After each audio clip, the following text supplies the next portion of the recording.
नमस्कार, मैं रतन सेन भारती। आज हम बात करेंगे उपेंद्र कुशवाहा को लेकर। उपेंद्र कुशवाहा ने पिछले दिनों अपनी पार्टी राष्ट्रीय लोक जनता दल की स्थापना कर दी और उस पार्टी के वे राष्ट्रीय अध्यक्ष बनाए गए। इसके बाद मीडिया में यह खबर चलने लगी कि अब कुशवाहा क्या करेंगे। आपकी पार्टी तो उन्होंने बना ली है, लेकिन वे आगामी चुनाव में किसी पार्टी के साथ गठबंधन करेंगे या वे अकेले चुनाव मैदान में उतरेंगे। कुशवाहा ने अभी इसको लेकर कोई साफ संकेत नहीं दिए हैं, लेकिन हाँ, इतना जरूर कहा है कि चुनाव में राजनीतिक पार्टियों को वो परेशान जरूर करेंगे। बता दें कि 2020 के विधानसभा चुनाव में कुशवाहा ने जदयू को परेशान किया था, जिसके बाद नीतीश कुमार ने कुशवाहा की पार्टी को अपनी पार्टी में विलय करवा लिया ताकि बिहार की सियासत में लवकुश की थ्योरी को और भी मजबूत किया जा सके। लेकिन बाद के समय में कुशवाहा नीतीश कुमार से मुखर हो गए और तीसरी बार अपनी अलग पार्टी बना ली। ऐसे में अब कहा जा रहा है कुशवाहा के द्वारा नई पार्टी की स्थापना करने के बाद अब कहा जा रहा है कि कुशवाहा किसे सबसे ज्यादा नुकसान पहुंचा सकते हैं। राजनीतिक जानकार तो ये बताते हैं कि कुशवाहा और कुर्मी का साइलेंट वोट नीतीश कुमार के साथ रहा है, लेकिन अब जब कुशवाहा पार्टी के साथ नहीं है तो नीतीश कुमार को इसका खमियाजा भुगतना पड़ सकता है। बता दें कि पिछले चुनाव में भी कुशवाहा नीतीश कुमार से अलग होकर चुनाव मैदान में थे और शाहाबाद के इलाके में नीतीश कुमार को एक भी सीट जीतने में सफलता नहीं मिली थी, जिसके बाद से इस इलाके के कुशवाहा नेता को पार्टी में शामिल करवाया गया था, जिससे कि कुशवाहा समाज पर पकड़ मजबूत की जा सके। हालांकि यह वोट के रूप में कितना बदल पाएगा यह तो आने वाले समय में ही स्पष्ट हो पाएगा। राजनीतिक जानकार यह मान रहे हैं कि बिहार में 7 से 8% वोट कुशवाहा और कुर्मी समाज का है। इन वोटों का प्रभाव 12 से 13 जिलों में है। नीतीश कुमार यही चाह रहे हैं कि उपेंद्र कुशवाहा इन वोटरों पर अपनी पकड़ को मजबूत बनाते ताकि आने वाले चुनाव में कुशवाहा का वोट जदयू के पास होता, लेकिन ऐसा नहीं हो सका और कुशवाहा ने उचित सम्मान नहीं मिलने का हवाला देते हुए अपने आप को जदयू से अलग कर लिया और एक नई पार्टी बनाते हुए अब अपने समाज के लिए काम करने की बात कह दी।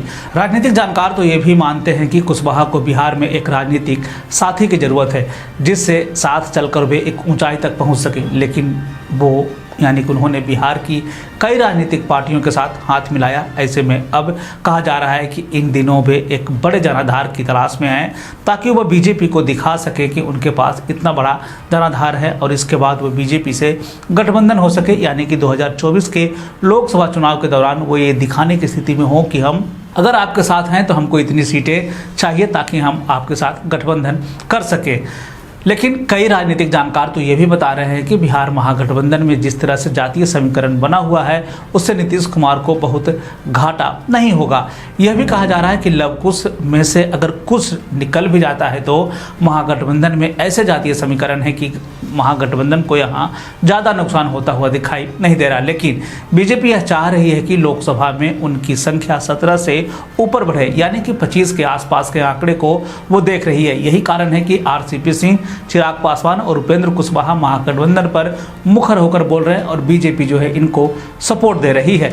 इन दिनों बीजेपी भी यही चाह रही है कि एनडीए के साथ जितनी पार्टियां जुड़ेगी यह लोकसभा चुनाव के लिए उतना ही लाभकर होगा, क्योंकि पिछले दिनों एनडीए से कई पार्टियां अलग हुई है और बीजेपी के खिलाफ मुखर होकर बोल रही है। ऐसे में यह कहा जा रहा है कुशवाहा अगर बीजेपी के साथ मिलकर चुनाव मैदान में आते हैं तो कुशवाहा और बीजेपी दोनों को फायदा हो सकता है, लेकिन कुशवाहा अगर अकेले चुनाव मैदान में आते हैं तो बीजेपी को यहाँ नुकसान हो सकता है। हालांकि बीजेपी इन दिनों बेट एंड बाज की स्थिति में है, तो ऐसे में अब देखना है कि कुशवाहा की आगे की रणनीति क्या होती है। अगर वो बीजेपी के साथ जाती है तो दोनों को फायदा है, अगर अकेले चुनाव मैदान में है तो वो नीतीश कुमार को ज़्यादा नुकसान नहीं कर सकती है, क्योंकि महागठबंधन के पास पहले से ही आरजेडी है, यानी कि M-22 समीकरण के साथ है और नीतीश कुमार खुद ही लवकुश की थ्योरी पे काम करते हैं। हालांकि कुश वाली थ्योरी में वो जो है अगर उपेंद्र कुशवाहा बाहर भी हुए हैं तो लव वाला थ्योरी है, यानी कि कुर्मी का जो वोट बैंक है वो अभी भी नीतीश कुमार के पास होगा और उसके बाद वाम दलों का समर्थन है, कांग्रेस का समर्थन है। तो ऐसे में कहा जा रहा है कि महागठबंधन को बिहार में अगर नीतीश कुमार साथ है तब हराना थोड़ा मुश्किल है। ऐसे में बीजेपी चाह रही है कि नीतीश कुमार के जितने छूटे हुए जहाँ पे नीतीश कुमार की पकड़ कमज़ोर है उन कड़ियों को जोड़ा जाए और उसके बाद एक साथ प्रहार किया जाए 2024 और 2025 के चुनाव में। तो आने वाले दिनों में यह साफ हो पाएगा कि बिहार की राजनीति किस करवट जाती है। फिलहाल उपेंद्र कुशवाहा को लेकर बिहार में सियासत तेज है और बिहार से जुड़ी हुई और भी ऐसे खबरों के लिए बने रहे हमारे चैनल के साथ। मुझे दीजिए इजाज़त। धन्यवाद।